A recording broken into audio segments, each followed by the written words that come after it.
Hey guys, welcome back to the Fertility Confidence podcast. Today is for my PCOS ladies and or my long irregular cycle ladies. If you have a long irregular cycle but you don't have PCOS or you're unsure, this is still for you because this is a really common uh question I do get, but it's like an important thing that I keep seeing in the community. So, for example, where this is coming from is we just ran our fertility confidence boot camp last week. If you were there, hey, thanks for hanging out with me. If you missed it this time, it will be back in 2025.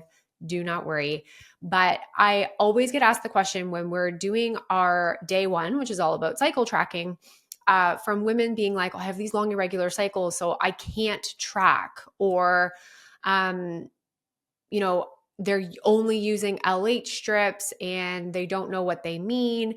And when we're starting to talk about fertility awareness method and how to properly track our cycle for fertility, I get a lot of sometimes pushback from women with PCOS or long irregular cycles saying, well, that doesn't work for me because my cycle is long and irregular. And my answer to you is, it's actually the exact opposite, my friend. If you have long irregular cycles, then tracking this way is the best option for you.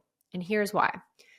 Women with PCOS can, not always, but can have an irregular pattern of LH. It comes from this erratic production of gonadotropin releasing hormone that can trigger just continuous production of LH. Having elevated LH FSH ratio, basically meaning when your LH is more than 2 times higher than your FSH, it used to be a way clinicians would actually diagnose PCOS. It's no longer included in the diagnostic criteria. So if we're going off of the Rotterdam criteria for PCOS, you need to have 2 of the following 3 things. You either need to have anovulatory or very long irregular cycles, or cysts on your ovaries or high antral follicle count, or elevated testosterone or androgen, so DHEAS, and or symptoms. They'll also count that. So you have to have 2 of those 3 things. Nowhere in there is an elevated LH FSH ratio, but it is still used. We always want to look at it, right? And if we see an elevated LH FSH ratio, my first thought is this person's likely not ovulating consistently or at all or easily. So we got to work on that. We've got to figure out what else might be going on hormonally and metabolically underneath. But if you have an erratic pattern of LH or elevated LH, then you might be really frustrated with OPKs or LH strips, either continuously showing a positive or never showing a positive, or always just kind of being like this faint line. And if that's the only way in which you've heard or learned to time intercourse and to track your cycle and know when you're ovulating, that method's not going to work for you, right? When we have long irregular cycles, whether you have PCOS or not, it's also within normal to have multiple LH spikes before you actually ovulate. So you might get a positive OPK on cycle day 12 and think, okay, cool, I'm ovulating. But now cycle day, 35 has rolled around. You've been testing negative for a week, so you're not pregnant, but now you're also wondering, well, where the heck is my period when I ovulated on cycle day 12? When in reality, maybe you had a positive OPK or LH strip, but you didn't actually ovulate at that time. And so now we're kind of lost in this gray zone of, well, did you ovulate eventually? Did you not? We don't really know.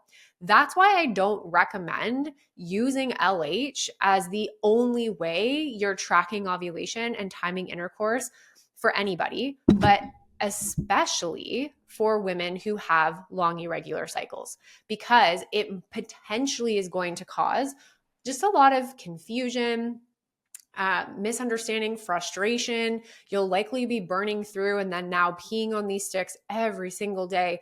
And in a journey that is already complicated, let's just try to keep it a bit more simple for you, right? Like, let's maybe actually try to not have you stressing out so much about something that doesn't need to be so complicated. Tracking your cycle can be easy. Does it take a little bit of a learning curve? Absolutely. But once you get really comfortable with what does your cervical mucus look like, how do I track my BBT, I promise you it becomes second nature. So if you're frustrated with OPKs or LH strips, or if you're not sure when you are ovulating and you have these semi-erratic patterns of your cycles, fertility awareness method really truly is the way forward for you, because it is your body giving you its own clues and signals as to when you are ovulating. That is when we should be timing and tracking, and we need to be using our own body, right? Personalized fertility care, it's so important. And when we talk about that, it's not just about what supplements are you taking that are right for you and your body and how are you eating, but also what is your fertile window. We don't all ovulate on cycle day 14, and that's fine. You don't have to ovulate on cycle day 14, but we do need to know when you are ovulating. So you want to start tracking your BBT, but all of the rules feel maybe just a little bit difficult. Or maybe you've actually already tried your oral BBT tracking and you are constantly forgetting to take your temperature. Your charts are super hard to interpret because your temps are all over the place, and you're feeling like maybe this is actually adding stress into your journey. I felt the exact same way when I started using BBT tracking for my own fertility journey, and I actually remember when my partner and I went backwoods camping and he could not stop laughing because I still packed my little pink thermometer in my backpack, but I was super dedicated, so dedicated that it actually started to impact my sleep. So when I heard about Temp Drop, I was instantly curious, and after over 2 years of using the device personally, I will never pick up an oral BBT thermometer again. Temp Drop is a wearable arm device that continuously tracks your temperature during your sleep and provides you with the most accurate basal body temperature through its advanced sensors and sophisticated algorithms. No more waking up at the same time every morning. No more worrying about waking up in the night. No more forgotten temps messing with your chart. Temp Drop literally eliminates all of the complicated rules of oral BBT temping and lets you have an accurate fertility tracker without all the added stress. Temp Drop can be used if you're a restless sleeper, a night shift worker, have long or irregular cycles, or maybe you're up nursing or up with your kids and still actually have the peace of mind that the data is being collected. I am obsessed with my Temp Drop and how easy it is to chart my cycle now. So I am super thrilled to offer you guys, my podcast community, a 12% discount on your Temp Drop device using the code KelseyTD, and you can combine this with any current promotion that the company is having. So we have lots of other podcast episodes on how to properly track your cycle, but real quick, we're going to open and close our fertile window in 2 different ways. The first is with cervical fluid. So when you see that raw egg white cervical fluid, it's clear, it's slippery, it's very, very stretchy, and or you're getting a lot of watery, like wet cervical fluid, that's opening our fertile window. Now, our friends with long irregular cycles or PCOS, here's the thing I need you to remember that is one of the big complaints I hear when we're running events and we're teaching cycle tracking, of women being like, well, I just don't know. I don't know how to do it because it seems like my body's just always trying to ovulate. Here's how I get our clients to use the cervical fluid method to open their fertile window when they have long irregular cycles.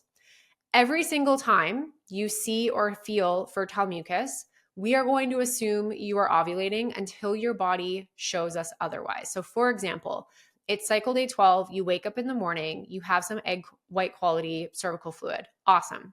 Window is open. We're now going to have sex every other day until you see your temperature shift, because we are also tracking your BBT. Let's say we get to cycle day 15, 16, temperature hasn't shifted yet, fluid has dried up. Okay, your body tried, you had some estrogen production stimulating cervical fluid, but we didn't get that spike in LH to trigger the release of an egg. So you didn't ovulate that time. That's fine. 4 days later, you have another day of egg white cervical fluid. Okay, cool. Let's open that window again. We're still tracking BBT. That time, so let's say 12, what did I say? Cycle day 12, and then cycle day, let's say 16, you still hadn't had a temperature shift. Now we wait another 4 days. So now it's cycle day 20. you have some cervical fluid, and on cycle day 23, your temperature shoots up by 0.6 degrees. The next day shoots up a little bit more. The next day stays higher. Okay, cool. We now confirm that that second round of cervical fluid that you got, that was ovulatory. You're now closing your fertile window. Now you're having sex for fun, right? We're entering into our luteal phase. And this pattern of little bit of cervical fluid and then nothing, little bit of cervical fluid, nothing, that can happen multiple times. And that's what gets really frustrating when we're just trying to use OPKs or LH strips or just looking at cervical fluid and we're not combining it with basal body temperature. Because now we don't have a way to actually tell us what is the real time. When we're tracking our basal body temperature, you are going to be able to see when you actually ovulate, which is incredibly helpful if you have long irregular cycles, because there's nothing worse than getting to cycle day 35 and starting to take pregnancy tests every single day wondering, is my period just late or am I pregnant? And now we're playing more mind games with ourselves that we need to be playing, right? You're already playing mind games with yourself, right? You're already dealing with an epic amount of mental load. Let's take the pressure off of expectations of when to test and when to expect your period. When you're doing BBT, we now know, okay, cool, my BBT spiked. If you know how long your luteal phase is on average, which ideally it's more than 12 days, if it's anything less, we need to be having a conversation about that because that's likely a big red flag on your fertility journey. But if we ovulate and we can say, okay, in 12 to 14 or 12 to 16 days, I am either going to get my period or get a positive pregnancy test. There's no more guessing. There's no more wondering. There's no more confusion. And the amount of times I see this early on with clients who still maybe aren't implementing these strategies and they're like, Kelsey, I usually have my period by now. What's going on? And when we look at their BBT chart, if they're new to it, I'm like, well, okay, that's, this all makes sense now because if you actually look at your BBT chart, you're expecting your period today, but you just ovulated 3 or 4 days ago. So you're actually not going to probably have your period for another 10 days unless you're pregnant. So it gives us that flexibility in being able to know what the heck is going on in your body, keeping things significantly more simple and less stressful, less frustrating, and less confusing. If you have really long irregular cycles and you still don't know why, of course you're going to feel frustrated with that. But if we can just take out the aspect of like, well, when is it coming? How beautiful is that? So if you are someone who has been having these long irregular cycles and in the back of your brain, you're like, I don't know how to track. I can't track. It doesn't work for me. I encourage you to learn this process and try again because this really is the best way for you to track and time intercourse. So as a refresher, you're going to use cervical fluid, egg white cervical fluid. Every time you see that, we're just acting as if our fertile window is open until our BBT tells us otherwise.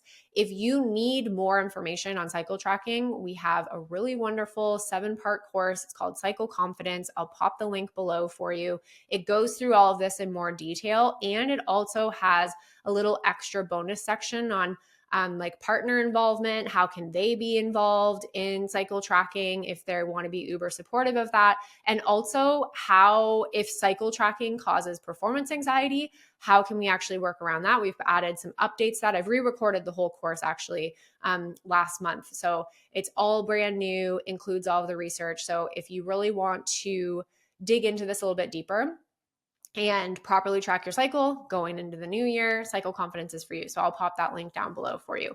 Hopefully this was helpful. This was just something that came up. It comes up every time we run boot camp. And I'm like, how do I tell all the girls with long irregular cycles that you can do this? You can use this method. You can make this easier for yourself.